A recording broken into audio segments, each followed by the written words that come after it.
into the Capitol Center, Landover, Maryland, where unbeaten 6th-ranked Depaul meets the Hoyas of Georgetown. At the beginning of the weekend, we had 3 unbeaten teams. 2 of them went down to defeat yesterday. Clemson, unbeaten, playing host to Duke. Tommy Amaker, with 15 seconds left in regulation time, buries this 3-footer. He gets the bounce. It goes into overtime, and Duke upsets Clemson 105-103.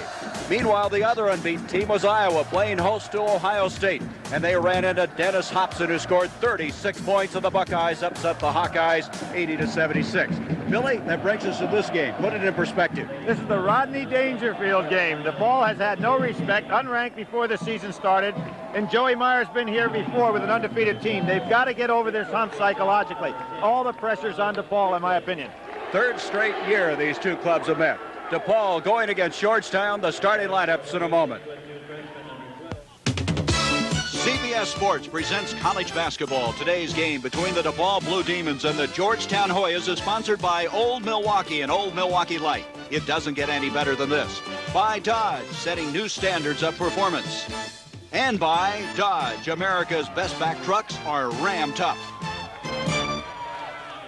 The Capitol Center, Landover, Maryland, for the 3rd straight year. Depaul against Georgetown. Joey Meyer in his 3rd year. His team 16-0 coming into this game. Ranked 6th in the country. Kevin Golden, 6'9" at 1 forward. Terence Green, 6'4", their emotional leader. Comegys coming on strong in his senior year at 6'9" at center. Strickland, he's the point guard, the assist man. And Kevin Edwards, one of those pleasant surprises in college basketball. John Thompson, the head man in his 15th year at Georgetown. As we're ready to go, Ben Guillory going up against Comegys, and Depaul has the opening tip. Georgetown now, let's set it for you offensively. Dwayne Bryant and Mark Tillman are the guards. Ben Guillory, 51 as the center. Perry McDonald and Reggie Williams, the forwards for John Thompson. Williams leading the Big East in scoring. Comegys tries one, and the rebound is picked up. Up it comes, McDonald. Here's that full court press. And Depaul's going to see it all day long with multiple people coming out. Unusual players, and has one of the most unusual careers in college basketball history. As a freshman, everybody expected him to be the man to set the world on fire. He had 3 years of in-and-out play, and this year he has been the man playing as well as anybody in the United States. He's taken over the leadership. He gets one of the 2. Makes it 2-1 in favor of Georgetown, and now Depaul with their own pressure. 1-2, 1-1 full court press.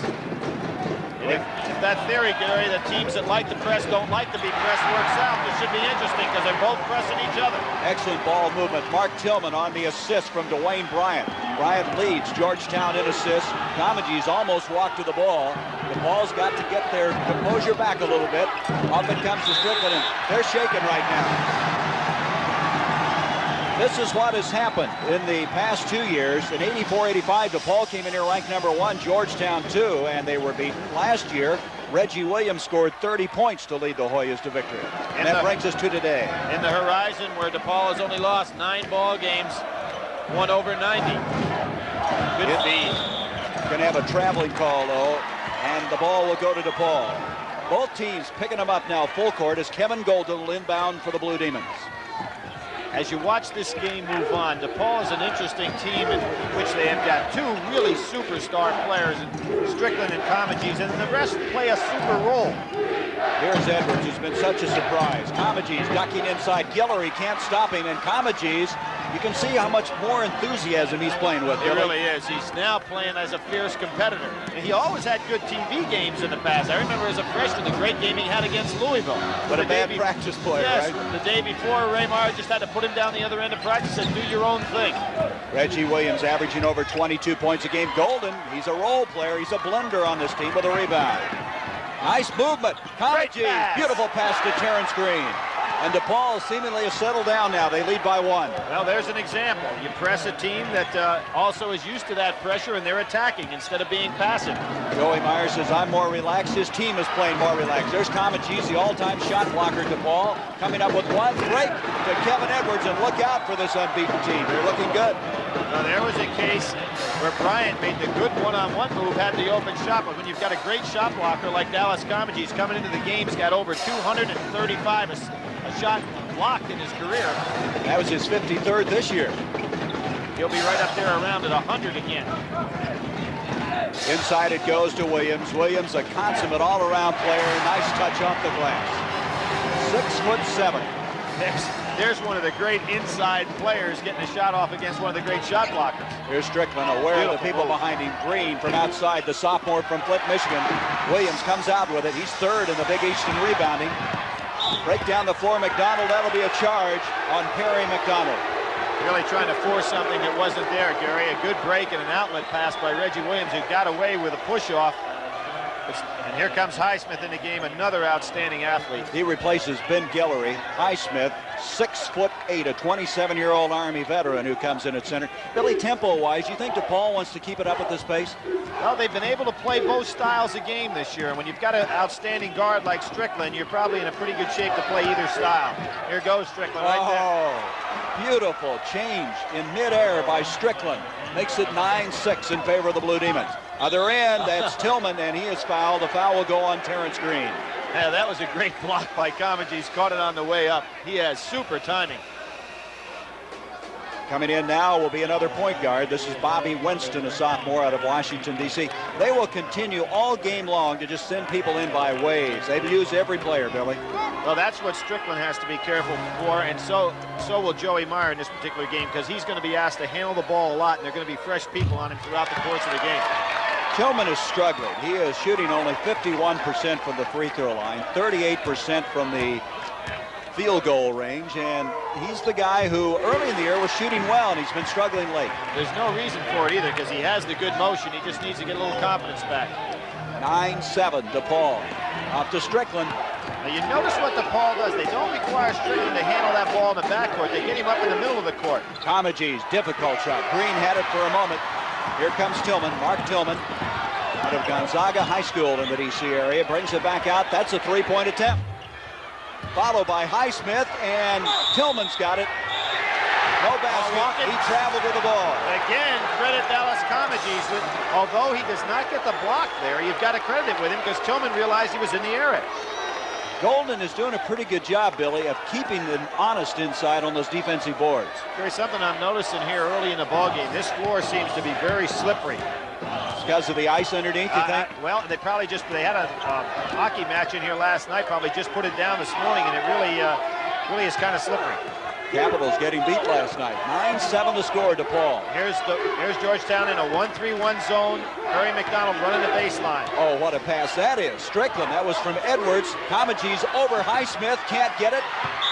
And it's going to go to Depaul. They're staying with him on the boards right now, and this is a good rebounding team, as there are +8, Georgetown is, coming into this game. Depaul by 2 after running off 6 unanswered points. Last night, look at this, Billy. North Carolina continues to impress. They may take over the #1 spot now that Iowa's beaten. Indiana over Minnesota. UNLV bouncing back after last week's loss. North Carolina played without Kenny Smith last night in that game also. So you figure the Tar Heels will be #1 now? I don't really keep up with the polls that much, but I believe they probably will get the votes to be in the #1 position. So Syracuse in the second 5. I'll tell you, they're going to move up after that impressive win yesterday. Baseline, Terence Green can't get it. Highsmith with a rebound. Paul's missed a couple inside. Comage's missing 1, Green 1, but they still have a 2-point lead. Here's Bobby Winston, 6'5" point guard. He can look inside against that defense very effectively. Tillman will bring it back outside of McDonald. Here's Winston into Williams, turnaround jumper. Golden's there again, but Williams got it away from him. The quick hands of Reggie Williams. Good job by Golden to grab Williams by the legs, not let him get loose. They tried to backdoor to Highsmith, and he's having a tough time. It'll be Georgetown's basketball. And Billy, I'm impressed that Depaul is staying with them physically. Well, Georgetown does not have a big inside game. They're a relatively small perimeter type team. There's going to be a foul on Strickland, didn't get there in time. So it's not surprising to see somebody kind of dominate them inside. Comage's plays bigger than his height is listed. Golden's a good banger and position player, so they're in a position to be able to take care of Georgetown inside. Even though Georgetown's the second best rebounding team of the Big East. So Winston will inbounds. That foul going on Rod Strickland, his first, and the second team foul against Depaul. Depaul goes 2-3 zone, but Comage's right in the middle. Reggie Williams, his stats are so impressive. Scoring, rebounding, field goal, and free throw percentage. He's doing it all. And he's got great range on that jump shot. When he goes to the weak side, you have to be careful. He will put it up. Into McDonald, blocked by Comegys. Great timing by Dallas, but Perry McDonald comes up with it. Dallas Comegys is going to give them trouble all day because they do not have an inside power player. And he just stays away from people. He's listed at 6'9", but he plays like 6'10 and a half with those long arms. Here's a rebound, McDonald. He's tough in there. That's a foul on Golden. The basket will count. And there's a case of the Georgetown quickness. They have so many outstanding perimeter players. And they keep them fresh with constant substitutions. And Perry McDonald just 6'4", if that. Comegys goes up for a block he can't get to, and there's McDonald beating Golden off his feet, gets him up with a little pump fake and lays it in. First foul on Kevin Golden at the line. McDonald. He was a leading scorer in the history of New Orleans basketball. The first of 4 recruits from the New Orleans area. After back in the 70s, Steve Martin played for good steal by Reggie. John Thompson, and Reggie Williams on the steal, and a foul is going to go on Edwards. Check that. The man who just checked into the game, Stanley Brundy. Brundy checks in and commits a foul. Here you're going to see where Dallas just gets a little lazy. Was not a good pass. You have to be careful when you play against Georgetown. Reggie's going to be right there. Good hands on the ball. A drill that Georgetown uses in practice. Just good hand quickness, and if you're going to be the man that inbounds the ball, particularly when they move Strickland all the way up at the half-court area so that he can deliver the ball on the break as opposed to bring it over half-court, you really have to be careful. You can't get lazy against Georgetown. This time, bringing it in is Brundy, off to Strickland. Strickland tries to drive through the crowd, and he's not going to get away with it. Oh, some spin move. Williams, so good in the open court. Baseline, and the shot was good by Jaron Jackson, who just checked in. And here comes that trap in the corner. And a very big mistake thrown across court. Also in the game is Andy Laux. That's 5 turnovers. Williams, 3-point attempt, Comegys, and now they need to slow it down, get their composure back. Hey, Gary, Dallas must have heard you because he held up his hand and said, let's just relax a little bit. Now, here's that 1-3-1 defense by Georgetown. 14-9 after that timeout. Depaul has not been able to score. They were leading 9-7 at that stage. They just swarm on you. Good pass inside. No place to go. Strickland on the double pump, and the foul will go inside against Georgetown. Substitution coming in. Boy, they keep bringing him in. This is Sam Jefferson, a 6'9" freshman out of D.C. You got to check your scorecard in this game, right? We did the opening game of the year this year with Georgetown and Arizona. And after about 5 or 6 minutes, John had all 10 players in multiple times, and you really have to keep up with the substitution pattern. What do you think it feels like to be playing against those guys coming at you like that? They come in waves. They're relentless. Joey Meyer's team had a 9-7 lead, now trailing 14-9. Strickland misses the first one, misses the second. He's a poor free throw shooter, shooting only 51%. It's very unusual to have a man that's going to be on the line that much at his position to be that kind of a free throw shooter. And same thing holds true at Kansas. Yep, with Cedric Hunter. Cedric Hunter is a guy that just doesn't make the free throws. There's Highsmith. Out it comes to Strickland. Highsmith, who committed that foul a while ago, his second. Here is Strickland on a move, and again, Billy's trying to drive through too many people. He's trying to do too much. Reggie Williams running one-hander. Boy, is he quick or what? He's not hitting him, but that was a sensational move as he glided on 1 foot. Coming up next, following this, always an outstanding battle. The Doctor against Larry Bird, the Sixers against the Celtics. 1:30 Eastern today on Super Sunday. Jonathan Edwards in the game, so John has used all 3 of his big post men. They called Williams for a foul on that, Billy. I didn't see it. Reggie Williams committing the foul. I thought it was going the other way. 14-9, Georgetown. Lauck, an outside shooter. Since that break in the action, Georgetown has outscored DePaul 8-0. Kevin Edwards, there's the outside shot that they've lacked in years past. He's given them that. Kevin Edwards, the junior college transfer out of Lakeland Community College. Missing is Jaron Jackson. Outlets come to Strickland. Winston is back. Strickland sets it up to Edwards again. Broken up. The quick hands of Winston. Off goes Williams. Reggie. Look at Dallas. Now that goes to show you how quick both of those players are. Dallas Comegys almost caught Reggie Williams. If it hadn't been for his burst of speed, he's in trouble. Comegy's in trouble again. Georgetown with a 10-0 run right now and trying to add to that advantage. You can see the turnovers, already 7 of them against Joey Meyer's team. Georgetown was down by 2. Now they have bumped it up to a 16-12 lead. Gary, here's a problem when you have poor floor balance. Dallas Comegy's the only man back on defense, and you'll see what happens as the ball gets loose down in the corner. You're going to have Williams take off, and Comegy's the only man back. It causes problems for Georgetown, and they easily take advantage of it. See, no floor balance at all. Williams can break long, gets an easy basket. Depaul has committed 7 turnovers, 4 in their last 5 possessions. Relentless defense here by the Hoyas. 16-12 Georgetown, 12:22 to go in the first half. Strickland off to Edwards. Edwards, nice fake. Doesn't get the ball to drop for him though, and Jonathan Edwards is checked into the game. Number 42 comes up with a rebound. Edwards has been out with back problems this year, missing 11 games, and he gets out with a basket or down, and he's fouled. Well, Jonathan Edwards has a great deal of talent. A lot of people thought he would be brought in here and be the enforcer. It's taken him a little while. I don't know if his offensive game will ever really catch up with his defensive potential, but he certainly showed a fine play there, and it was going over the top of Dallas Comegy's with that half hook was quite a play. Terence Green comes in, Andy Locks leaves as Edwards now with a chance for a 3-point play. Edwards, a sophomore out of New Orleans. That foul going on Comegy's, his second. And there's Comegy's ripping it out of there, getting the rebound.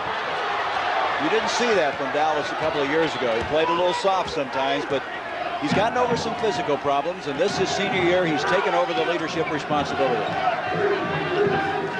Grundy up to Edwards. Edwards had 26 points the last time in the win against Evansville.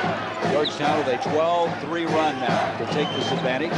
Comegy's is getting buried down inside that zone. He can't find a passing lane, so he steps out a little bit. Had 3 men around him when he got the ball, too. Here's Edwards. And Edwards, that's a 2-pointer. That was close to being a 3-pointer. And Edwards, he can stroke it. And that's what Joey Meyer said. He is a big-time player. And you can see why. Excellent-looking shot. A 4-point lead now for the Hoyas. You cannot allow a man to get the ball that easily down in low because he's going to be able to turn and face. Edwards wide open in the center of that zone. Here's Jaron Jackson, yet another player from the New Orleans area, the sophomore. First time Georgetown slowed the ball down at all, Billy. They're going to break somebody up in the center of that zone. It is wide open. There he is. Sam Jefferson, the 6'9 freshman, air ball, and it's going to be Depaul's basketball. That shot is there, Gary. The zone is very vulnerable right in the center. There's McDonald coming in now. They continue to filter people back and forth. Terence Green, who played at guard last year, now moved to the forward spot for Depaul. There's Comegy's. Jumping out on him was Jonathan Edwards, but not in time, and now Dallas has 5 points. You know, I think if you're going to play against Georgetown, it might be good to practice against 6 men. And I don't say that to try to be funny, because their hands are so quick and their bodies are so quick, they're going to be in places you don't normally expect. Well, I think you think you're playing against 6 when you play them. There is Winston getting the roll. There again is the softness of that 2-3 zone right down the middle. 20-16, Georgetown. Terence Green, who is a high school All-American in football and basketball in Flint. Nice fake by Comegy's. Well, he's got both the jumper and the good move putting the ball on the floor. He really is developing this year, and based on performance and not height, into one of the best players in America. Well, he's recruited out of Philadelphia. They thought he was going to be that. It's just taken some time to get there. His maturity has caught up with him. Look for Georgetown to float Reggie Williams into the center. Reggie, nice fake, gets Comegy's up. Soft touch. Terry McDonald had it broken up that time. Good effort by Grundy. Grundy's an outstanding rebounder. He has 7 a game for this Depaul team, even though he's not a starter. And there is a foul on Bobby Winston. Bobby Winston had all ball on that one. Here they come, 3 players. For the first time, number 13, Charles Smith. Here comes Highsmith back in, and also Mark Tillman. We'll try to keep track of them for you. One thing, they got everybody involved, don't they? Well, obviously, it really makes for a very good spirited practice session because everybody's playing for important minutes of playing time. And the thing about it is they're all about the same size and quickness and have the same amount of athletic ability. so it doesn't make a lot of difference to John who he has on the floor. Strickland, after missing his first 2 free throws, hits those 2, and substitution Andy Laux will come in. Laux, a very fine outside shooter, and Strickland will get a breather. There he is, Laux, the junior out of Elmhurst, Illinois. Last year, he struggled. He shot only 19% from outside. This year, he's shooting 51% on three-point plays. And you notice how Joey Meyer has changed his zone a little bit. He's playing a 1-2-2, kind of a matchup now. Trying to take that softness out of the middle. Trying to take that obvious passing lane away that was right down the gut. Highsmith, and he gives the Hoyas a 2-point lead. Ronnie Highsmith, they're all getting used to Comegys now, letting him get off his feet a little bit. Here comes Edwards. Kevin Edwards. He was a guy that wasn't all that heavily recruited coming out of junior college, 6'3" junior. He has been the final piece to this Joey Meyer team that's won their first 16 games. Well, they're surrounding his zone now with some pretty good shooting talent. Oh, what a almost play. worked. Green trying to get it to Comegys. Reggie Williams. Reggie Williams is some kind of rebounder. You know, he doesn't look like he has enough strength to be in there, but very wiry and really quick off his feet. A lot of people compare him to George Gervin, but he does some things Gervin doesn't do. His ability to go up on the boards, his defensive ability. In the shooting department, they might compare. Here's Smith, their defensive specialist. There's that soft spot, Billy, you're talking about. Georgetown not shooting well. They're getting the shots. There's Edwards off to Terence Green, and he's going to have a foul. It's going to be charging on Terence Green. Now there's a case with Strickland out of the ball game. You don't have a man that's used to handling the break from the middle. Terence Green tried the spin move. Here's a guy who's voted the outstanding football player in the state of Michigan. And you know what kind of football player he had to be? You know, there's some talk that he was thinking about trying out with the Bears after his collegiate career is over. He's 6'4", 190. He is a scrapper. He does some of the dirty work inside for this Joey Meyer team. Well, last year he was a guard completely. Now he's been moved up to the forward position. Reggie Williams, 3-point. It's going to start falling for him soon. He's just too good a player. And now the press goes back on. He's shooting 51% this year and averaging 22.9. Straight man press and then the trap. And they know Golden's not going to put it up from out there, so they don't have to go out quite so hard. That was the breakdown, Gary.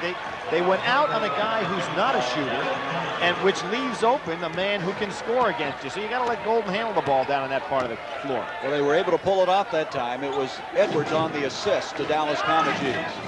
25-22 Georgetown. 7:10 to go in this fast-paced first half. Highsmith. Oh, he plays big, doesn't he? Big, strong, 6'8" junior, and it comes back outside. Well, I'm amazed how easy it is to get the ball inside that zone. There it is again. Perry McDonald. That zone is very soft in the middle.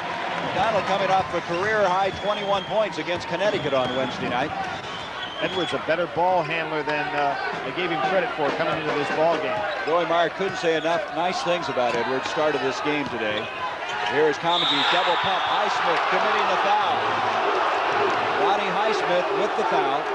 But it's going to be his third, so he's in some foul difficulty. Gary, I think he blocked that ball so well that it caught the official off guard. See if we can see it right here.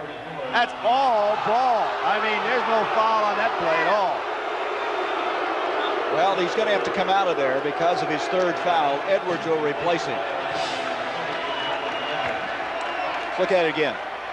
Here we see, now that's about as good a block as you can make. I mean, he was right on the ball. 2 free throws now for Comegys. The Comegys doing a good job when he pulls out to the corner, giving that pump fake. And that time he got caught. He's shooting 76% from the free throw line. Depaul is only 3 of 7. They've always had trouble at the free throw line every year. This year is certainly no exception. Georgetown leads it 27-23. Prepare yourself for the ultimate playground contest, the NBA All-Star Game, February 8th on CBS Sports. The Capitol Center, Landover, Maryland. Unbeaten Depaul, trailing Georgetown 27-23. Very interesting game thus far, Billy. Well, it is. Strickland back in the ball game. You see in Georgetown getting the shots, Gary. I mean, these are easy shots. The defense not causing them any problems at all. They just weren't hitting some of them. Charles Smith hitting outside. They had 20 points in the paint before that last timeout, showing you how they've gotten it inside. There's that press. Here is Strickland bringing it back out. McDonald picking him up.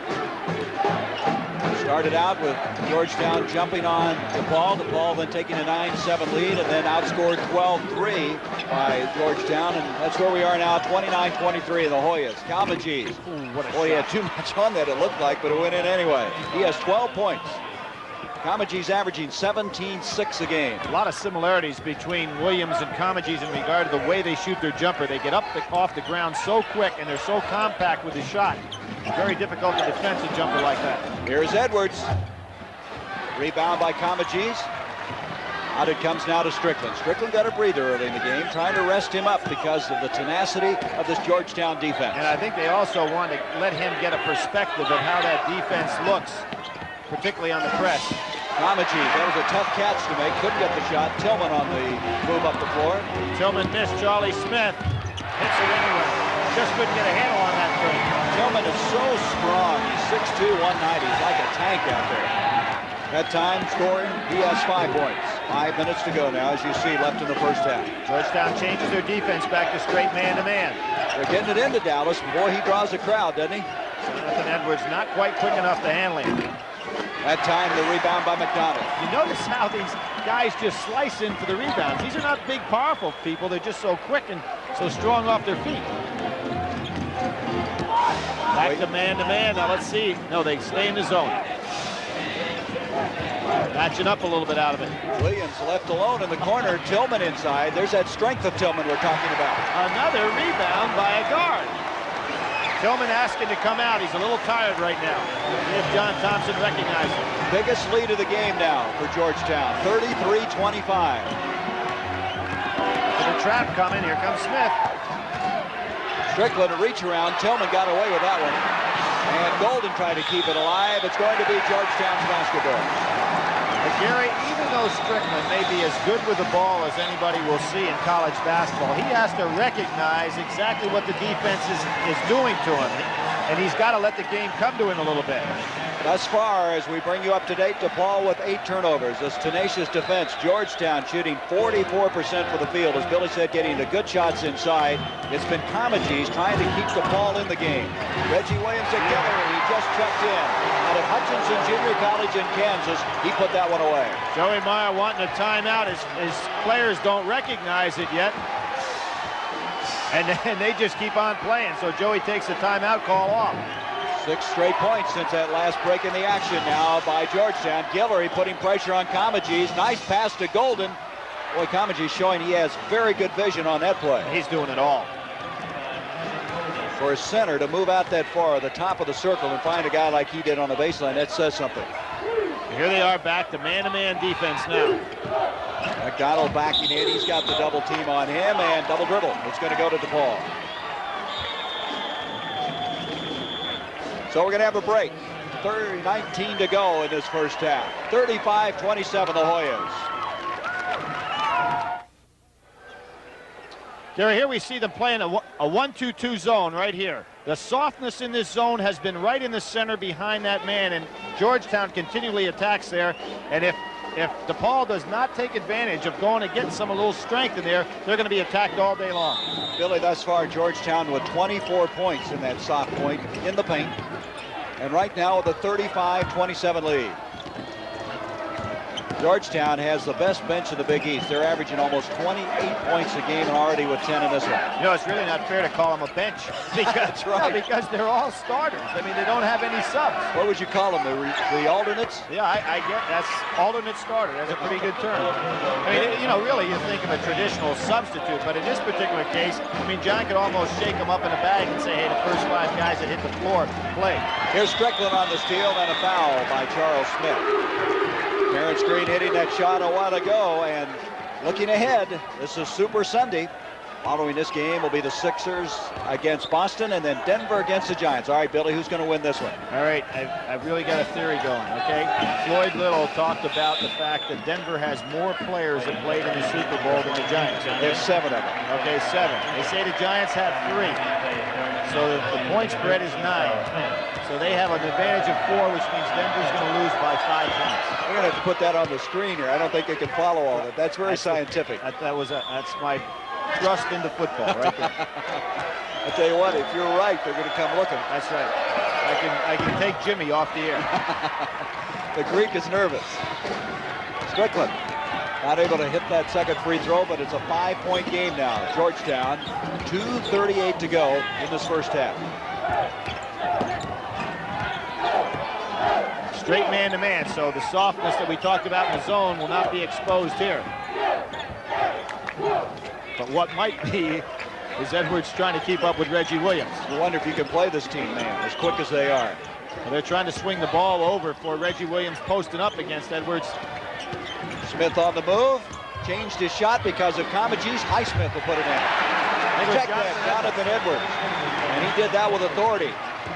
You know, nobody's shy in this Georgetown team either. They'll all take the ball to the hoop and look to score. As a matter of fact, Perry McDonald is never shy. Here we're back to the 1-3-1 zone, so John really changing defenses. Here's Edwards. Can't get a shot off to Strickland. A lot of traffic. Kicks it out to Kevin Edwards. Rebound McDonald. McDonald is only 6'4", but he has that leaping ability in coming away with the rebound. He's averaging 6 a game. Although Edwards didn't hit that shot, Strickland shows how good he is at penetrating and kicking the ball back out, which is really valuable, particularly with the 3-point play opportunities. Well, he set a freshman record at Depaul for assists. Here is Reggie Williams. Here again is McDonald. The slashing rebounder. And Smith can't track that one down. It'll be Depaul's basketball. Coming up at halftime, the Super Bowl lotteries. Irv Cross reporting from the Giants Hotel, and Will McDonough will report on the Denver Broncos situation as the teams will be leaving and headed to the Rose Bowl in Pasadena.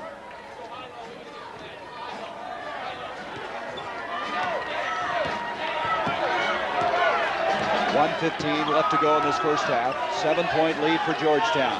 Depaul, the only unbeaten team in college basketball after Iowa and Clemson lost yesterday. Shot missing by Green. Green, he plays as well as his shooting game goes. If he starts hitting the shots, his whole game is lifted. He hit one, he missed the last one. And his role is defined to be a scorer, playing that small forward, so he's got to score for him to win a game like this. Georgetown bringing it back out, going a little 4 corners here. Depaul would be smart, I think, just to stay back in there and not get caught for an easy basket. They're down 7 at the time. You don't want to go ahead down anymore. We've got 15 Edwards. seconds on the shot clock. He's way out here on Williams. It won't take much to go by him. Edwards, that's a tough assignment, Billy. Tried to stay with Reggie Williams. In the corner, Smith's shot won't drop. Rebound by Reggie Williams, and I hear the shot clock went off. Inadvertent. Yeah, now, the shot clock. We're going to be used again, Gary. Now, that was an inadvertent clock. Because it did hit the rim. Now, they're going to have to go back and use the monitor that CBS has provided for the officials away from our table, as opposed to last week. Isn't this amazing to see? It is. You know, it's never going to happen again. I hope Brent's watching this one. But you know, Billy, it doesn't even have to hit the rim in college. It just has to get away from the player's hands. Shot. As an end result, it was easily off before the shot clock expired. Well, now, what are they going to do about it, though? Well, they're coming back over here. I would assume. I don't think they're going to use the replay. I don't know if they realized that an amount of time that went off. Now, wait a minute. They're going to make a substitution. Jefferson coming in for Williams. They're going to continue on. What we have is 17 seconds left in the first half. And Gary, when an inadvertent whistle like that goes off, unless the official stops the game continues. You can't be stopping just because you hear a whistle. Here's Rod Strickland. Is that McDonald? No, Tillman on that one. Jefferson, breakaway to Smith. It goes at the horn. Yep, it counts. Georgetown finishes with their biggest lead of the first half, an 11-point lead, as Smith at the buzzer gets this one. Watch it and watch the time in the lower right-hand corner. He gets it off in plenty of time. We'll return to the Capitol Center in Landover, Maryland after this message and a word from your local station. Capital Center, Georgetown with their biggest lead of the game, 41-30. Another 6-0 spurt. It's been a game of spurts. Well, it has, and that's the way Georgetown plays, of course. They come at you with the presses, the defensive intensity, and they'll blow a game open for a period of time. So far, I really don't think DePaul's in that bad a shape, Gary. They just have to make the adjustments to this type of game plan. Strickland's capable of doing it. One thing they have to adjust to is the inside game of Georgetown. They've been very effective in the paint. Well, they have, and I thought that we saw that right away, that there was a real softness in the middle of the zone when Depaul went to the zone, and Georgetown took good advantage of it. Well, the bench scoring, this is no surprise. As we said, they don't have a bench. They're all starters. Yeah, and I really think, in fairness, you've got to say that. Most teams will play a starting five and then have certain guys that come in spot situations. Georgetown plays 10 people, with the exception of Reggie Williams. They're all about the same. Kamaji's keeping DePaul in the game. Reggie Williams with 9. We're going to go back and see one of Reggie Williams' patent plays, how he gets inside. Well, he can play at any place on the court. Here he goes up, makes the good catch. Now, he makes the pump fake on Dallas Kamaji's and comes back with the right hand, keeping the ball protected by his body, and still gets the shot off. He's a great player. DePaul, I think, coming into this game was a little concerned about losing their poise. They got it back seemingly in the middle of the first half. How do you think they are at halftime? Well, I believe the key is going to be Strickland. He's got to understand that even when you feel you're open against a team like Georgetown, you're not open. So make the crisp pass or go ahead and pull the ball back out and get in your half-court offense. If he can do that in the second half, they can make a run. So the second half to come. We'll return to the Capital Center in Landover, Maryland after this message from your local station. Well, we have a chance of having no unbeaten teams after this weekend is over. Yesterday, Iowa and Clemson going down to defeat, and now DePaul find themselves down by 11 points at halftime to the Hoyas of Georgetown. Well, John Thompson, we know about his coaching career, but we're going to go back in time. What about his time as a player at Providence? He was an All-American as a senior. He looks like a young Ralph Dalton, doesn't he? Number 51. Well, he was a legend as a high school player in the city of Washington, D.C. also. He went to the NCAAs, the NIT, and of course then he went on to play behind Bill Russell and win 2 World's Championships with the Boston Celtics. Look at that rejection. Well, Patrick Ewing learned that from him, right? That's right. I would imagine you could say that. You know, the guy throwing up the ball was a legend in his own time also. That original tap, that was Charlie Ekman, who's quite a personality in this particular area and one of the great referees of all time. Ought to be a guy they ought to think about for the Hall of Fame. He was a great referee, and you know what he did after his refereeing? Well, in between his refereeing career, he coached the World Championship NBA team. There he is, that guy right there in the middle. That's Charlie Ekman, one of the most colorful guys in the history of basketball. Only Billy would have spotted that off the side of the tape. That's great. I love it. That Charlie, you know, I'm pushing Charlie for the Hall of Fame. I mean, how many guys refereed to the degree he did and then coached an NBA team? He got fired after he won the championship. All right, this has been a game of real spurts. Georgetown had a 12-3 run, 2 6-0 runs, and now with an 11-point lead at the halfway point as we come in with Bryant and Tillman again at the guards. Perry McDonald, this is Guillory, the center, and of course Reggie Williams, the 5th man. There he is. Reggie, only 3 of 11 from the field in that first half. That's going to change. Here is Williams inside left-handed. That's going to change. He said that. He will not be any 3 for 11 in this half. And that was over Dallas Kamaji's. The press is back on. When's it ever leave? You know, it's interesting. Guillory is out for the opening tap, okay, to start the game. Why does he start the second half? There is no tap. That's a good point. Explain that to me. Keeps him involved, though. He's got a place on this team. He's got a role that keeps him involved mentally, as now Strickland able to score. Strickland with 7 points in the game. 43-32 Georgetown. Georgetown's 2 losses this year, coming, believe it or not, to Seton Hall. That's one of the mystery weeks of college basketball. And then Seton Hall turns right around, loses after 1 game to Connecticut, the other game to BC. 2 teams that have only won a game apiece in the Big East. Can you believe they shot only 28% against Seton Hall? The Pirates winning the first game and then coming back and doing it again. Here's Bryant bringing it back out. You know, Gary, in the Big East, talking about balance, 5 teams were voted preseason in the opinions of the polls to come in first place there. Right now, it's Syracuse with a 6-0 lead, and there by Golden is second, and here comes Highsmith into the game, and Giller will leave as he has his role and sits down. That's right. Now, I know John knows the rules of those jump in the second half. Does this mean that he's superstitious? Maybe he didn't tell Ben that. Guillory's one of those late developers coming out of the Detroit area and going to Hutchinson Junior College. As we take a look now at McDonald.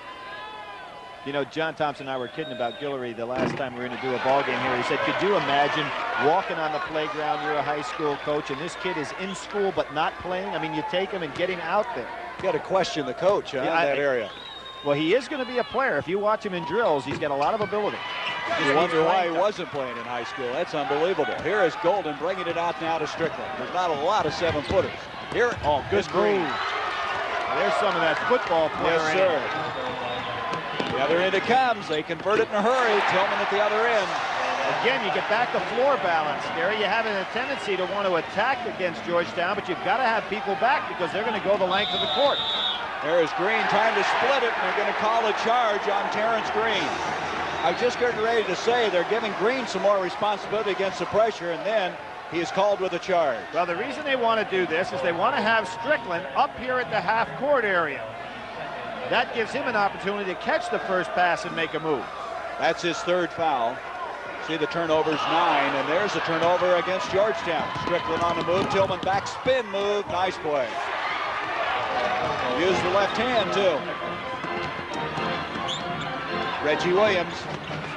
Green is in there, but Comegys tips it away. And now Depaul, trailing 45-36. See how good Strickland is with that ball. Put it right back through his legs, so he had it on the other side of his body.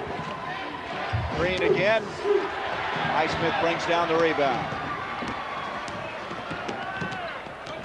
Bryant will back it out. There's the man-to-man. Depaul adjusting.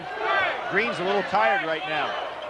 Such a young Georgetown team, Billy. Only one senior playing 2 freshmen in the backcourt. Youngest team John Thompson's ever had. That was a 2-point attempt. Look at Golden fight for it. And it's going to be Georgetown's basketball. Good effort, though, by Kevin Golden. Now, Golden looks like he has gotten quite a bit thinner from the first time I saw him at Depaul. He was a football player also in high school. He played in only 16 games in the first 2 years. Andy Laux, number 14, you see him, is now checked into the ball game, out in front picking up Bryant. Yeah, I think the reason for that is that he could sense that Green had gotten tired. They were up and down the floor a few times. I saw Comegys look a little tired there for a moment, but they can't afford to get him out of there. Well, sometimes when you come out right after halftime, it takes a while to get that second win. Oh, good pass. Boy, that was a good pass by Tillman. I always call him Stuart Highsmith. I've got a lapse there. Ronnie Highsmith just wasn't ready for it. So Depaul with the ball. Here's Edwards now, bringing it up against the pressure. Off to Laux. Strickland wanted that ball. He was in good position to make a dish. Joey Meyer now up directing the offense from the sideline. Joey says he's much more relaxed this year. Really have enjoyed this season. You would, though, if you're 16 low. There's a guy, Laux, who can really help him. He was so intimidated last year. Even the home crowd was on him. This year is shooting the ball so effectively. I like that set that Depaul ran that time to free up their 2 shooters. Nice offensive play. That's the first points they've gotten from their bench in this game, Billy. And all 5 starters up to this point for the Blue Demons. 7-point lead for the Hoyas. Here's Williams. Oh, is that pretty? That's a 2-pointer. 13 points for the preseason consensus All-American. Edwards got to get that ball up. You dribble it too long and they got you in trouble, and he's finding that out. Strickland. There's Georgetown back in their 1-3-1 zone. Highsmith patrolling the center. You watch how much more active he is in the center of the Georgetown zone than Depaul had in their zone. Golden. He doesn't take very many shots like that. That's not his role, right? No, that's not a good one for him. Here's Tillman. He'll bring it back out to Williams. Kind of nice to be able to go to Reggie Williams when you're a freshman and look around, huh? Does he seem relaxed on the court? I mean, he gives great effort, but he always seems under such great control. Always moving off the ball, though. Look at this. Shakes Edwards. Now that's 2 for 3 here in the second half. We said he wouldn't be any. What was he, 3 for 11, did you say? 3 for 11 in the first half. That's what scares you when you're an opposing coach and you see a player of his magnitude have a bad first half because you know he's coming back. And you're trailing by 11. That's right. It's kind of like, you know, you're playing against a Larry Bird and he has a slow first half. It's a matter of time. Comegys, Highsmith got a hand on it. Not to make the comparison saying Reggie Williams is Larry Bird, but it's all relative. Well, you talk about the draft coming up. I suppose David Robinson, Reggie Williams, those will be the guys we'll be talking about being the #1 pick. Williams can play that guard spot at 6'7", which helps him a lot. Well, I'll tell you a guy that won't be #1, but who yesterday again impressed the world, and a guy that hasn't had that much exposure is Dennis Hobson at Ohio State. 36 points. Unfortunately, we didn't get a chance to see him. He was sick in the Indiana game, which we had on earlier, but I'm really impressed with his abilities. Comegys gets a roll, cuts it to 10 now, 49-39, 13 points for Dallas. Out of Roman Catholic High School in Philadelphia. He was the most sought-after player out of Philadelphia that year since Gene Banks, who of course played at Duke. So Joey Meyer's team now has climbed within 9 points, 14:45 to go. Okay, Gary, here's why Depaul likes to have Strickland on the end. Now, he had received a pass from Golden. Now you find Strickland in the center with men filling the lane. Strickland, in this particular case, is going to take the ball and wheel to go into the basket. But that's why Depaul wants him to be on the receiving end so that he can lead the break as opposed to be the guy that makes the initial pass. Good move by Joey Meyer, and it's nice if you can free up your best ball handler to be the receiver at midcourt as opposed to having to make that entry pass. Gives him a chance to be creative, doesn't it? Exactly. Now the problem is, can you get the ball past the first wave of the defense to get it to him? On the floor in a hurry. Perry McDonald. They made that look easy, didn't they? Well, I don't think Comegys realized, and this may sound crazy, but that McDonald's a left-hander. McDonald now with 9 points in the game. 51-40, 11-point lead now for Georgetown. Comegys baseline, and he traveled. Near the conclusion of today's game, Billy Packer and I will be selecting a Chevrolet Most Valuable Player of the Game from each team, and Chevrolet donates a $1,000 scholarship to the General Scholarship Fund of each school. Turnovers 10 now against Depaul. A lot of time to go in this ball game, so no time for Depaul to panic here, even though they haven't been able to move into that lead. It's been such a game of spurts. Georgetown has put some distance between them, and the Blue Demons only see the ball scrap back in it. See how Georgetown just has fellas move on into the post area with all that quickness. Golden may have gotten away with something there. McDonald, a little dog pile, and the alternating hell ball, it's going to go to Depaul. That's a great job by Green. So powerful, he dove right into the pack. Again, we go back to that football heritage of his. Was able to come up with a loose ball. Well, Golden and Green were both football players. You know, Golden was a defensive end, and on the other hand, Green, he was playing some defensive back. He had an offer from Michigan State, full scholarship in football. Some of that toughness that Depaul has. Man-to-man now. No, they're not playing a man-to-man. They changed up their defense a little bit. A little triangle and two. Green intended for Comegys. There's Williams helping out defensively. Hey, if John Thompson changes those defenses up, you really have to be aware of it. Not to mention his personnel. That's right. He had 3 fellas playing zone, 2 playing man-to-man on that occasion. Here's Golden, baseline Green. Nice pass out to Comegys. He tried to reverse it, and he's fouled, showing his ability to change in midair. Great body control that time by Dallas Comegys. Foul on Edwards, his first. Billy, look at this. This shows you the tradition of Depaul. 79%. And well, they started out the season at the #5 spot, so you can see with their undefeated run this year, they've moved up to #3. You know, this weekend on CBS, we had 4 of the top 10 teams on there. St. John's, of course, also in that list, as is Syracuse. Well, this guy, along with his dad, Ray Meyer, counted for most of that. Yeah, I think it was kind of interesting, and nice compliment by Joey to his dad.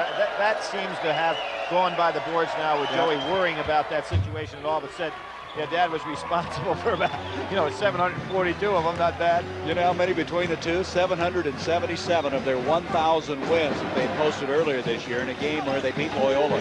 Now, that was a tough test, too, to go at Loyola because it's been a traditional rivalry for so long.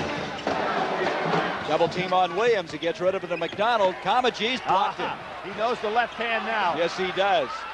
McDonald at 6'4" challenged him. Nice pass to Edwards. That was a nice give and go from Green to Edwards.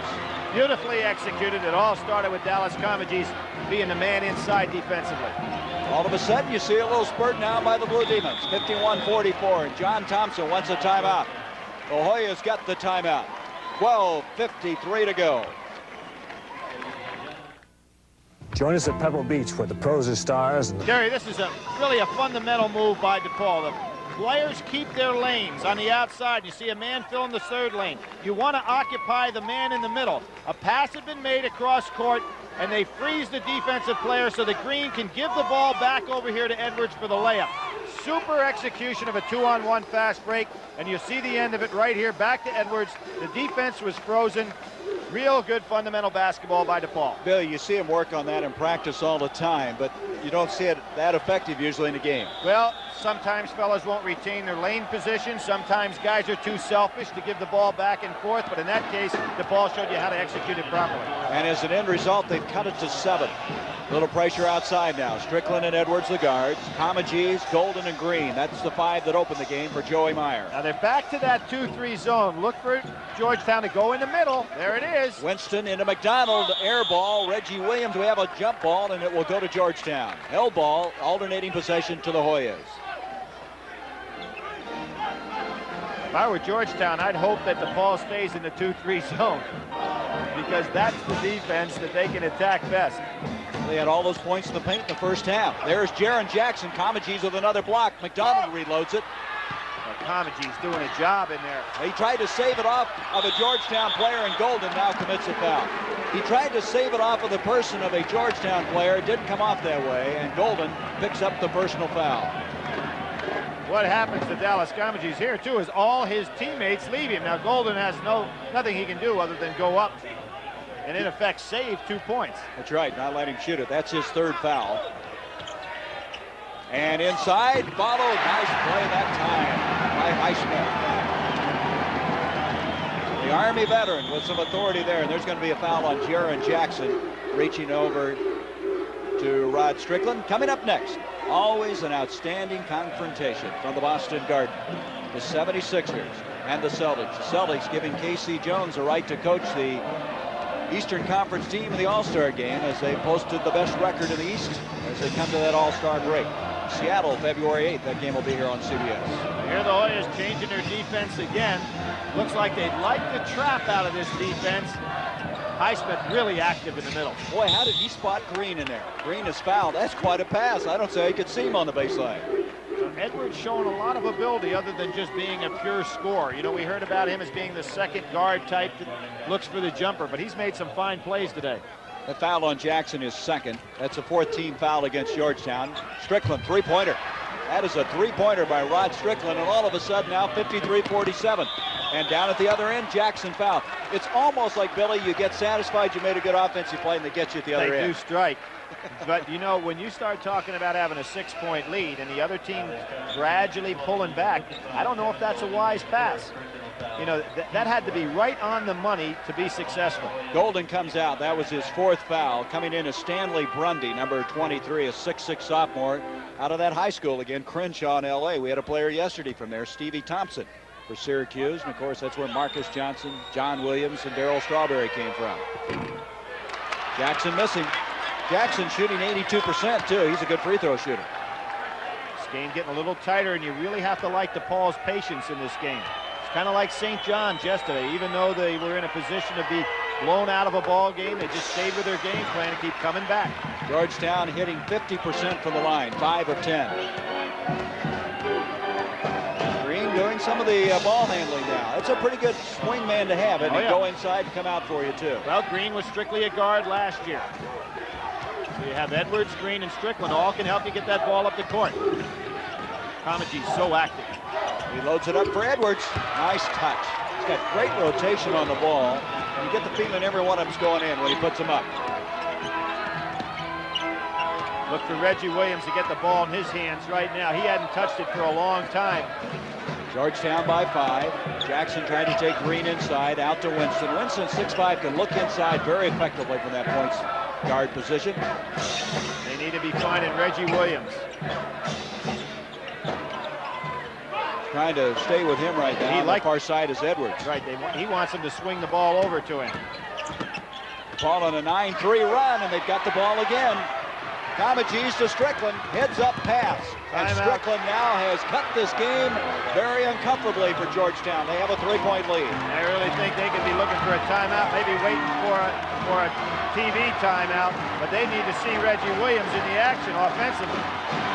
It's interesting how times you go away from your main man. You know what? Here he's got it, but he's not going to get a shot off this time. He's patient. The closest they've been since it was 25-22 in the first half, and there's going to be a foul on Edwards. It didn't take a genius to figure that out, because John Thompson got off that bench, probably going to reintroduce everybody to number 34. Yeah, you don't go away from him very long and still stay in the game, right? Here comes Tillman back in. Edwards committing the foul, his first. 15 foul now against Depaul. Well, the thing about Williams, Gary, is not only his scoring ability. Oh, that's just a mistake on the part of Green. He had his back turned, playing zone out of bounds. That's where McDonald's really effective, though, isn't he, Billy? Yep. Right inside, a 2-3 footer. A slasher. Yep. 5-point lead for Georgetown. Comegys, high archer. Grundy tried to get the rebound. Instead, Mr. Williams is there. Reggie way outside. He's wanting to post Edwards up inside. Well, he's got about 5 inches on him. Rebound, Grundy. That's what he does so well. Grundy's an excellent rebounder. He's led him in rebounding in 7 different games this year. I really like the poise of Depaul. It's a lot different Depaul club than we've seen the past couple of years, which is kind of unsure of themselves. Remember 2 years ago? Yep. This seems to be like Joey's first real team. Even though he took a club to the NCAA tournament last year, you sense that this ball club is his team. Strickland was 16. The only guys left from that Ray Meyer era is Comegys. 3-point lead now for Georgetown. Baseline, and he gets a roll. Tillman. But you sense Georgetown struggling a little bit. You know, everything seems to be kind of a one-on-one move when they do score. I get the feeling DePaul has not extended themselves physically that much. They've been able to distribute the handling of the pressure to the Greens, the Stricklands, and the Edwards. There's one taken away, and look who got it. Comegys to Green. Dallas Comegys is doing everything right. He's making the blocks on defense. That was an excellent pass on his part. He could have tried to put up a bad shot. Long arms paid off.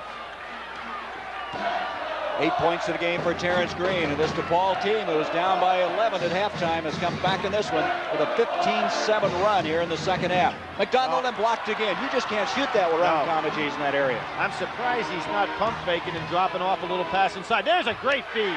Strickland to Grundy.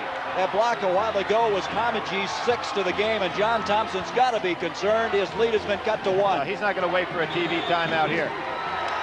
And so we'll return to the Capitol Center in Landover, Maryland after this message and a word from your local station. DePaul back in. Let's check yesterday's game from Clemson. Gary, I want to point out something to the fans here. You notice Amaker takes a 3-point shot. The ball goes up above the rim. Now, if you went up there and got that ball, okay, and batted it away, the game wouldn't have gone into overtime, but what would have happened? Offensive interference. And what? How many points? Oh, yeah. See? Yeah. Now, what it is here, if you shoot a 3-point play, just so the fans can understand this, the ball goes up here. The ball is above the rim. It'd be basket interference. Right. But just as in the case when you award 2 for a 2-point, you award 3 for a 3-point, so they still would have got 3. So there'd be no advantage of slapping away a 3-pointer. I'll tell you what, he got all the roll on that one, though, didn't he? And the bounce. But, I was going to say something. You said it. He buried it. Last 7 minutes, a 17-7 run by DePaul. They're shooting 77% from the field in the second half. Georgetown, 47%. Ooh, a funny shot to take it is with a 1-point lead. That's not what you want after you call a timeout, right? No, that's not the play they want at all. They want to go inside against the zone, I'm sure.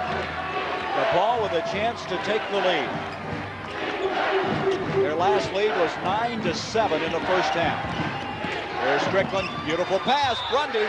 Basket will count and he's fouled. Grundy inside has received 2 excellent baseline feeds. Well, I love the patience of DePaul. They made a run the start of the second half. They're down 11. They make a run. All of a sudden, they look up the clock, and after about 6 minutes, they're still at 11. But they stayed patient. That foul is on Highsmith. That's his 4th. A lot of credit to Strickland to understand what he's got to do in the second half. He hasn't forced it at all. Billy, we said this is the most critical test DePaul has had. Thus far, they've really shown they've been worthy of the ranking that they've had, 6th and unbeaten. Yeah, to me, the question is now over. Whether they win or lose this game, the question over. This is a solid, legitimate team that's going to make a run at the national championship. Boy, I agree with you. Of course, that includes probably about 25 or 30 other teams, but they're a legitimate, solid basketball team. Smith doesn't get the roll. DePaul by 2, their first lead since 9-7 of the first half, trying to add to it. Oh, to Green, and they get it, and that is something to watch. There are not many guys around who can make a catch like Comegys did and then dish it off. 6'9", caught it on the run. The only unbeaten team in the country, DePaul, and playing extremely well. They now have scored 9 unanswered points. Williams, three-pointer. Down. Another bad shot. Nobody back on defense. And we're going to have a foul. Looks like Brundy picked it up. It might have been Comegys. It's going to be Brundy, his first. Jerry, watch this catch by Dallas Comegys. It was down at his ankles. Watch this, and then just catches and dishes off without walking. Super play.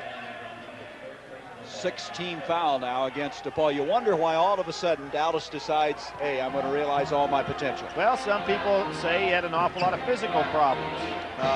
Ray thought most of those were above his ears in the early years, but he is doing it now. Smith forced it again. He'll get this one. He'll get that one. That's going to be traveling. A traveling call. 4-point lead now for DePaul. 6:15 to go. There's Ray Meyer. He's got to be happy with this performance. The grand gentleman. Ray coached for 42 years, 724 wins for DePaul. Member of the Basketball Hall of Fame. Couldn't have a Hall of Fame without him. That's right. And only 5 men in the history of the game ever won 700. Boy, Brundy was open on the baseline. They didn't get it to him. That's all right. The patience that they're showing here has taken away all that aggressive defense that Georgetown had in the first half. That's a hand check. Look at Smith stay with him. Reminds me of Gene Smith, who used to play. He's got to commit the foul there. Well, Super Sunday. We have an NBA game, and then the Rose Bowl in Pasadena. Billy, they've been so analyzed. Now, you came up with your prediction. I still think the Giants are going to win it. I think their defense, their front seven's too tough. Well, that's coming from a pro. Mine was research. I did some serious research. You just made a statement. Well, you made one of those statistical surveys I've got to look at again. There's another foul. DePaul this half, Billy, is shooting 80%. The reason is they're getting away on the break, getting those good percentage shots. That foul is going to go on Smith. That's his third. The reason also is they have been able to use this man on that foul line, Dallas Comegys, as a stopper inside defensively and catch Georgetown with bad defensive balance.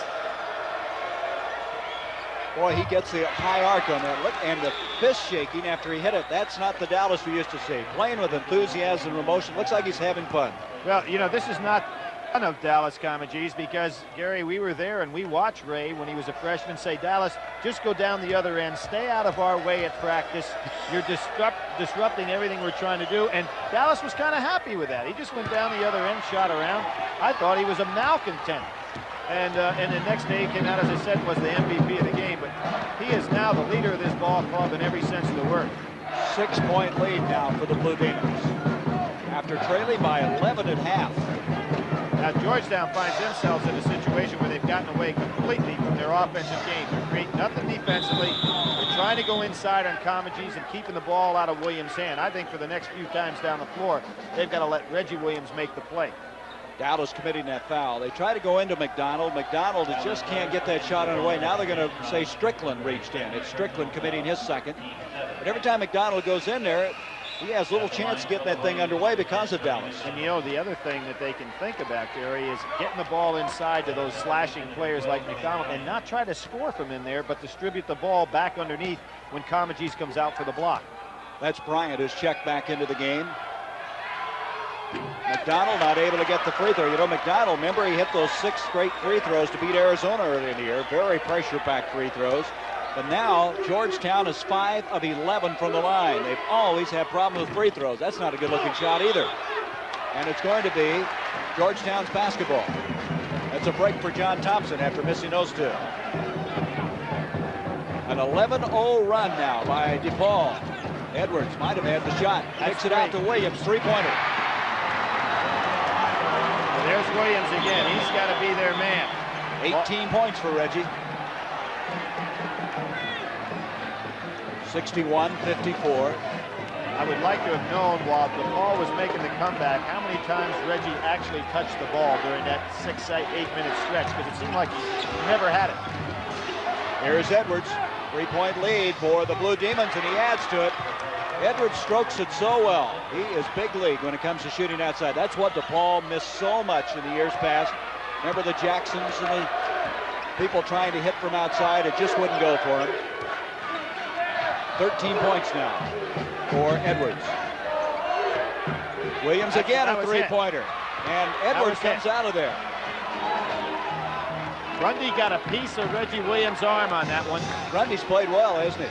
Got two big baskets inside. Again, he understands his role. A sign of good coaching by Joey Meyer. He's about 17. He'll bring Grundy and Locks off the bench. Doesn't go much deeper than that. And they've held up well. Does it seem like Georgetown's lost their legs a little bit too? They don't seem defensively very quick. You don't have that intimidation look that they usually have, Billy. Here's Strickland taking Tillman inside. Oh, they're playing well. Oh, get the feeling they've found out they can play with anybody. They're leading by 7. This was a test. They had big wins at Dayton, at Louisville. They defeated Notre Dame, but people question their 6th ranking, but no more. Well, about the only thing John can do to attack this defense, he has to try to put Reggie Williams in the middle. Now there's McDonald. You see what happened? He realizes Comedy's behind him now, and he's a little unsure of himself making that play. 3:45 to go. Depaul leads it by 7, playing effectively.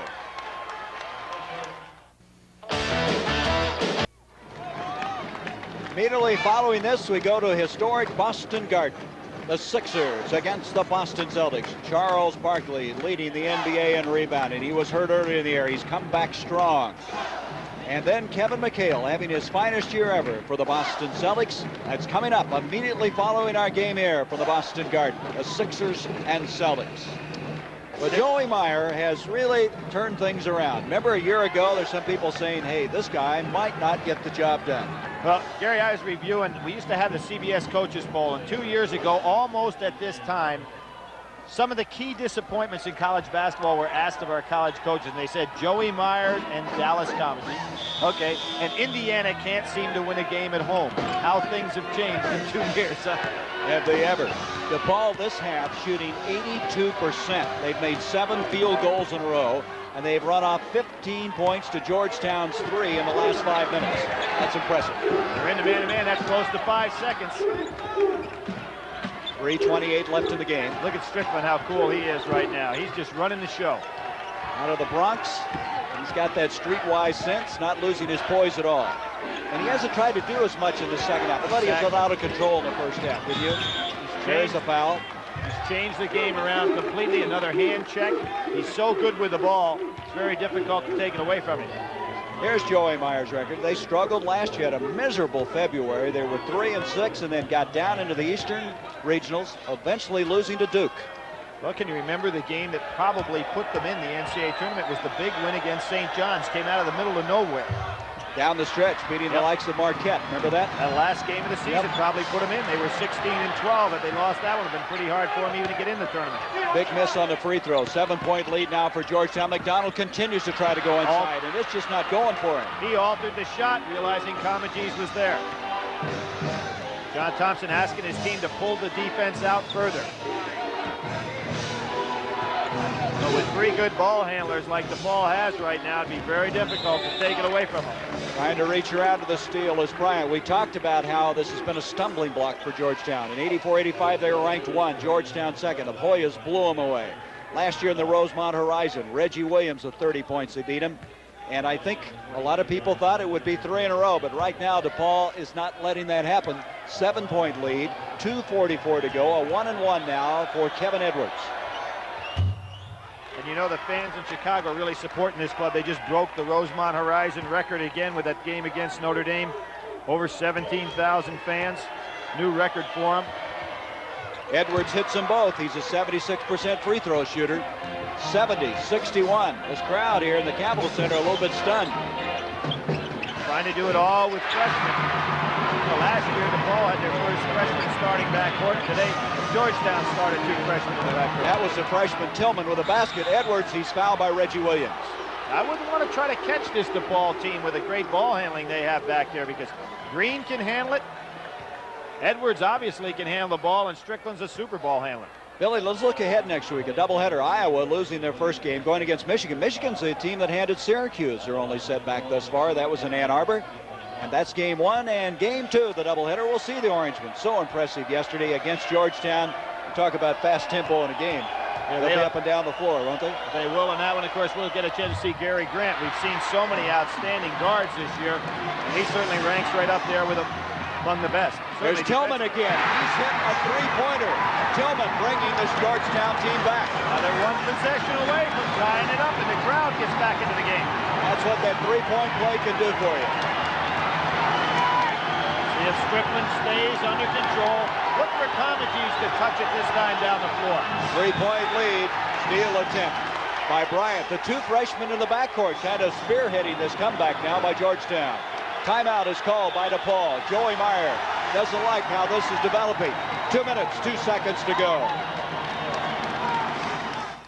The Capitol Center in Landover. Gary Bender along with Billy Packer. 2 minutes, 2 seconds to go. Depaul with a 3-point lead. And Billy, Georgetown's come out fouling, and Depaul in the last 3 trips up the floor had missed the front 2 of 1-and-1s. And they would hit 9 straight free throws before that. The possession arrow going to Depaul. As far as the timeouts are concerned in this game, we have 3 for Depaul and 2 for Georgetown. Look for Dallas Comagese to get at least a touch before somebody else puts up a shot here. Unless there's a foul, you want him to get a chance to do something offensively. Playing a double stack. Jefferson is in the game, number 50 now, the 6'9 freshman. He's guarding Comagese.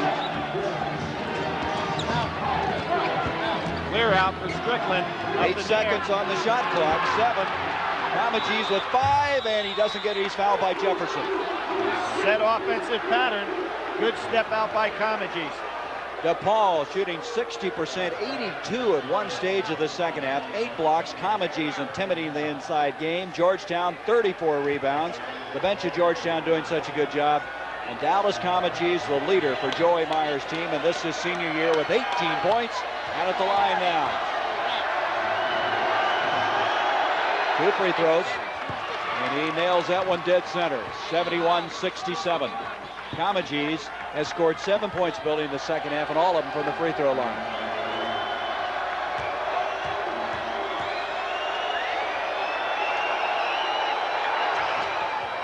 He does not get that one. A 4-point game, a minute and a half to go. Off Bryant's foot. It's off of Edwards. It went off of Edwards, yep. Bryant dribbling the ball. Went off the foot of Kevin Edwards. So Georgetown will get it. Gary was kind of lucky there because he had no business in that pack. That's right. Ball staying in their 2-3 zone. Georgetown has 3 field goals the last 7 minutes, and all of them have been 3-pointers. Drive. Tillman. Oh, what a play. He's made 3 big baskets down the stretch. Gary, you pointed out, just a freshman. A lot of guts to go in there, particularly realizing Comagese is in waiting on him. 19 points. He was the Big East Freshman of the Week one time this year. Here's the steal attempt. McDonald, the held ball. It will go to Depaul. So the Blue Demons will get it. 59 seconds to go. Wise play by Perry McDonald just to make sure he got a hand on it. And we're going to have a timeout called. It's going to be called by Depaul. Joey Meyer with a 2-point lead. 59 seconds to go. 71-69 Depaul. Both teams now with 2 timeouts remaining. Billy, literally in the second half, Depaul has been winning this game at the free throw line. They're 10 of 13 from the line. Georgetown 1 of 6. What's interesting is they've slowed the pace down. Strickland has utilized his ball handling ability very well, not tried to force things in the second half, put the pressure back on Georgetown. Now Laux checks into the Depaul lineup. He, along with Edwards, Strickland, Comagese, and Green, can get some ball handlers in. And ball handlers and 4 shooters. So almost any pass that's made is going to be made to a guy that can put up a good shot. Boy, Strickland averted some problems there, didn't he? Reggie Williams is going for the steal, and he got away from him. There's a foul on Tillman. John Thompson wanted the foul early. he's thinking three-point play, too. Yep. Well, he's also realizing that down the stretch, Depaul has missed the front end of 2 1-and-1s, and what else is he realizing? Who's he putting on the foul line? A man that came into the game 38 for 77, only 49% from the foul line. Well, Joey says it's a matter of concentration. Let's see if he can get it here. 3 of 7 today, and he doesn't get it. It's amazing. Boy, to have that point guard that can't make free throws is a killer. You see the time left. Georgetown down by 2. They can't be thinking 3 here. They got to try to just go for the tie at home. Trying to get it to Reggie Williams. Edwards on him. Williams getting buried. Edwards almost pulled it off. It'll still be Georgetown's basketball. 30 seconds. 22 on the shot clock. Timeout, Georgetown. They'll have 1 remaining. So John Thompson going to reconstruct something here to try at least tie this game up. Well, Gary, so many factors right here. You know, you have to give the ball back to Depaul. I mean, the 45-second shot clock's going to go off, so you've got to give the ball back. I think the key is where the arrow is pointed. That's a big advantage for Georgetown because they get the next hell ball situation. Timeouts, they're both in decent shape. 1 timeout for Georgetown, 2 for Depaul. Right, decent shape there. And you saw Depaul went with their offensive club when they had the ball. Now, are they going to come back with a defensive team? Because that's the key for them. Well, Depaul, after being so effective to the line now, has missed 3 fronts of 1-and-1s down the stretch. Coming up next, Philadelphia against Boston from the Boston Garden. The other thing to consider when you're sitting over that Georgetown bench is what kind of defensive look are we going to get here? On the last possession, Depaul was playing man-to-man with a good overplay. Edwards doing a nice job on Reggie Williams. Are they going to come back with the zone, force the outside shot, or will they stay in the man-to-man? Well, the guy that's really carried him lately is Tillman, but you'd figure they'd look for Reggie Williams somewhere. Well, he's had a hard time getting his hands on the ball. He's been buried down in behind in the offensive set. John Thompson is almost like a revolving wheel over at his bench, sending in players to report.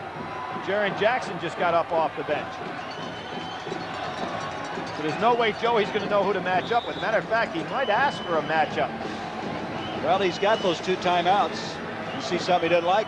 Well, if they put in that many players, you can always ask the referee to give you a matchup defensively. Well, let's see. Winston's coming in now. Number 4, Bobby Winston. Jaron Jackson's in there.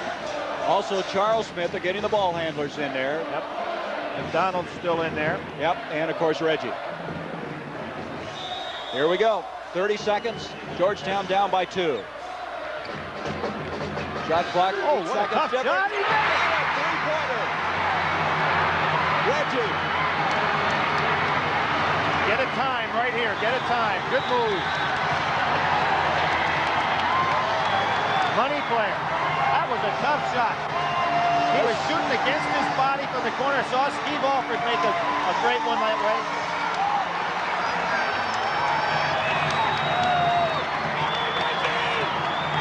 Now watch him come off the screen, turn against his body, and still square up for the jumper.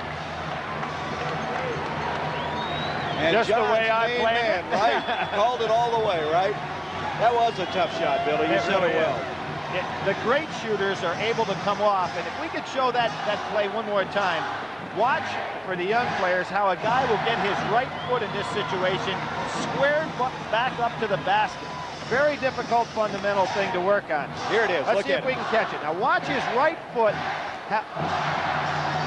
Okay, now watch the right foot of Reggie Williams when he's going to catch this ball, because you've got to get your body turned around.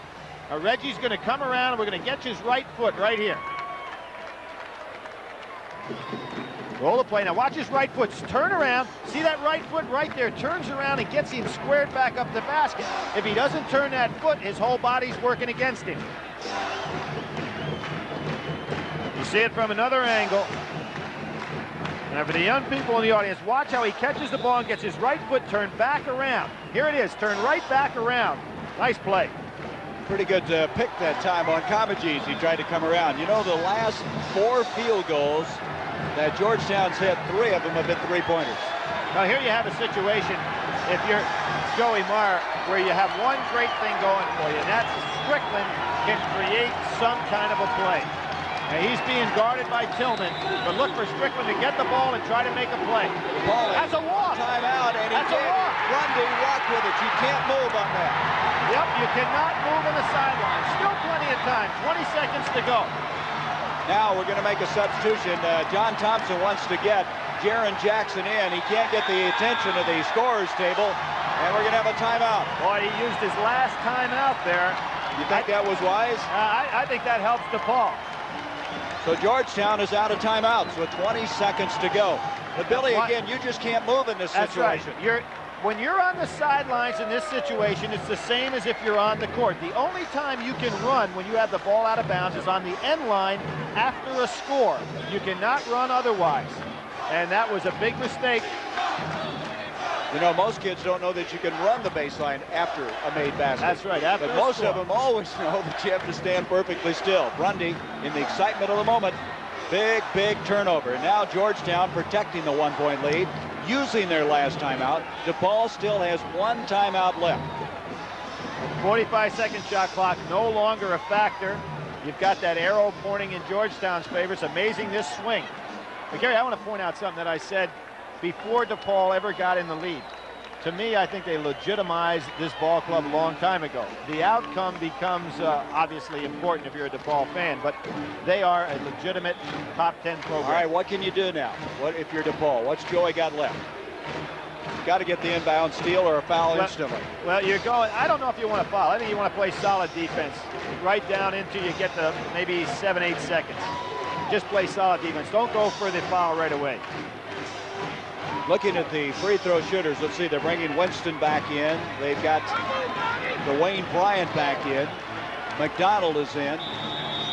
Also Jaron Jackson and Reggie Williams. Well, you don't want to foul that guy. Well, they did. That's Edwards on the foul. Yep. Williams is the guy who hit the big three-pointer. He's an 82% free throw shooter. But remember this, Billy. Georgetown in this half is only 1 of 6 from the free throw line. Another substitution. Jefferson coming in. Going to get him in there for some rebounding ability. 16 seconds left.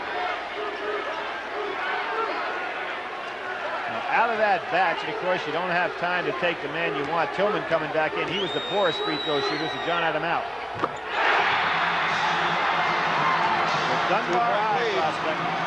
Remember, though, you got the three-point play. 1 trip down the floor if he would hit this free throw.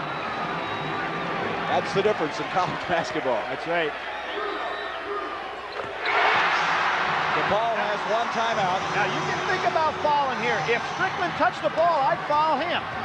They got to get a three-pointer underway somehow. Don't let him get off the 3. That's not a 3. That's a 2. And it's going to be Depaul's basketball. We're waiting. They're determining, the 3 officials getting their heads together. No determination. They're going to give it to the Blue Demons. Now, I would go ahead and foul Strickland. Might even get an intentional here, because the only way they can win the game is overtime with a 3-pointer. And don't let them get off a 3-point shot. Andy Laux has checked in. Sure. Number 14, Grundy checks out. 3 seconds. Laux is... And that's broken up and a foul on Williams. But that's not that bad. No, that doesn't hurt you. That doesn't hurt you. Now what you have to think about if you're John, you have no more timeouts. If you're Laux, what are you going to do? Try to make the first one, miss the second.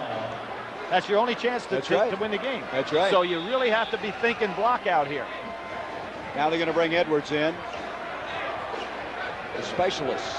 John Thompson in. Bring Edwards in, but don't take Reggie Williams out. Well, they got Edwards and Highsmith both in there. Jefferson in there.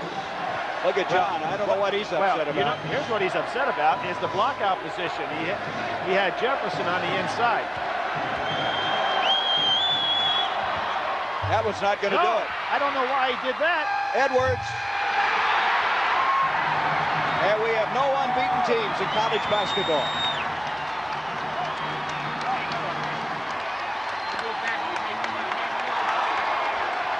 The Chevrolet most valuable players of the game for DePaul, Dallas Comegys. Mark Tillman for Georgetown. A check in the amount of $1,000 will be donated to each college's general scholarship fund The further assist qualified students in all chosen academic fields. And so DePaul, one of 3 unbeaten teams at the beginning of this weekend, goes down to defeat Georgetown, winning. They're now 14-2. DePaul goes to 16-1. John Thompson's team pulling it up. So for Billy Packer, this is Gary Bender saying so long from the Capitol Center in Landover, Maryland, where the final score, Georgetown 74, DePaul 71. Don't forget to join us Saturday for more NCAA basketball coverage with a doubleheader tipping off at 1 o'clock Eastern as the top-ranked Iowa Hawkeyes travel to Ann Arbor to meet the Michigan Wolverines. In Game 2, it's a battle of the Big East as Syracuse and Georgetown meet for the first time this year, starting at 3 o'clock Eastern. Coming up next on Super Sunday, it's the NBA on CBS Sports as the Philadelphia 76ers battle Larry Bird and the division-leading Boston Celtics in the Boston Garden. Followed by the Super Bowl today. Pre-game coverage of Super Bowl 21 with Brent Musburger, Irv Cross, and Jimmy the Greek.